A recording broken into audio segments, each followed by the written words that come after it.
Om Namo Narayana, welcome back. Today we start the Katha Upanishad. So this is in two sections, and those sections have multiple parts, so we'll be reading this over multiple videos. So today we're just going to do section 1, part 1. Or I guess you could say part 1, section 1? I don't know, whatever you want. Out of desire, so goes the story. The son of Vajrashrava gave away all his wealth. He had a son named Nachiketas. Though young, faith possessed him as presents were brought, and he thought to himself, "Water has been drunk for the last time by these cows. Grass has been eaten for the last time. They have yielded all their milk and are devoid of the power of organs. Those worlds are indeed joyless where he goes who offers these." He then said to his father, "Father, to who will you give me?" He said it a second and third time. Then the father said, "To death I give thee." The son then thought, "Of many I go the first, of many I go the middlemost. What purpose of Yama could there be which my father will get accomplished today through me? Think how your ancestors behaved. Behold how others now behave. Like a corn man decays, and like corn he is born again. Like fire a Brahmana guest enters the houses. Men offer this to procreate him. O Yama, fetch water for him. Hope, expectation, association with the efforts of these two, pleasant discourse, sacrifice, acts of pious liberality, sons and cattle, all these are destroyed in the case of the man of little intellect in whose house a Brahmana dwells without food. O Brahmana, the householder may say, "O Brahmana, since you, a worshipful guest, have dwelt in my house for 3 nights without food, let me make salutation to you. O Brahmana, may peace be with me, therefore ask for 3 boons in return." O Brahmana, may peace be with me. To which the Brahmana shall reply, "Ask for 3 boons in return." To which one would say, "Let my father be relieved of the anxiety, let him become calm in mind and free from anger towards me, and let him recognize me and talk to me when liberated by you. Of the 3 boons, this is the first I choose." To which the Brahmana will reply, "Udalaki, the son of Aruna, will recognize you as before, and will, with my permission, sleep peacefully during the nights, and on seeing you released from the jaws of death, he will be free from anger. There is no fear in heaven, nor are you there, nor is there any fear from old age. Transcending both hunger and thirst, and rising above grief, man rejoices in heaven." To which the householder will think, "O death, you know the fire that leads to heaven. Instruct me, who am endowed with faith, about that fire by which those who dwell in heaven attain immortality. This I choose for my second boon." To which the Brahmana will say, "I will teach you well. Listen to me and understand.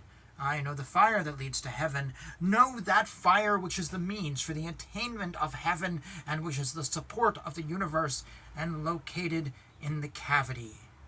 Thus this Brahmana told of the fire, the source of the world, the sort of bricks for raising the sacrificial altar, how many, and how to kindle the fire. And the householder repeated it as was told. Then the Brahmana known as Death became delighted over it, and said, "I grant you again another boon now. By your name itself shall this fire be known, and accept this as a necklace of manifold forms.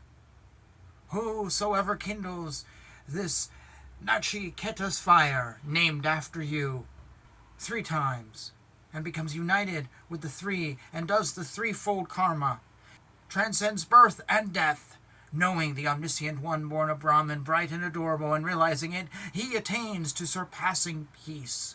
He who, knowing the 3, piles up the Nachiketa fire with this knowledge, throws off the chains of death even before the body falls off, and rising over grief rejoices in heaven.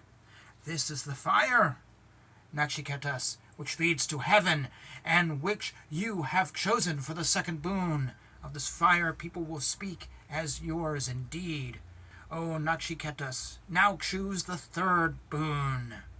To which the householder Nachiketas said, This doubt as to what happens to a man after death, some say he is, and others say he is not. I shall know, being taught by you. Of the boons, this is my third. To which the Brahmin at death replied, Even by the gods this doubt was entertained in days of yore. This topic, being subtle, is not easy to comprehend. Ask for another boon.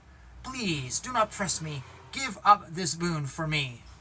To which Nachiketas replied, Since even by the gods was doubt entertained in this regard, and since you say this, Death, that this is not easily comprehended, no other preceptor like you can be had to instruct on this, nor is there any other boon equal to this.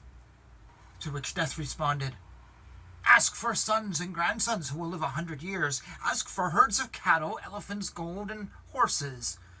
Ask also for a vast extent of earth, and yourself to live for as many autumns as you desire.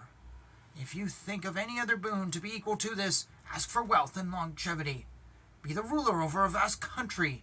I shall make you enjoy all your longings. To which Nachiketas replied, What all things there are in the human world which are desirable, but hard to win, pray for all those desirable things according to your pleasure. Here are the damsels with the chariots and lutes, the likes of whom can never be had by men. By them, given by me, get your services rendered, Nachiketas. Do not ask about death. To which the householder replied, These, Death, are ephemeral, and they tend to wear out the vigor of all the senses of man. Even the whole life is short indeed. Be thine alone the chariots, be thine the dance and the music. Man cannot be satisfied with wealth. If we need wealth, we shall get it, if only see it. We shall live until such time as you will rule. But the boon to be asked for by me is that alone. Having gained contact with the undecaying and the immortal, what decaying mortal dwelling on the earth below, who knows the higher goal, will delight in long life after becoming aware of the transitoriness of beauty and sport and joy thereof? O Death, tell us of that, of the great beyond, about which man entertains doubt. I do not pray for any other boon than this which enters into the secret that is hidden. And thus ends this first section. Thank you so much for joining me on this new Upanishad.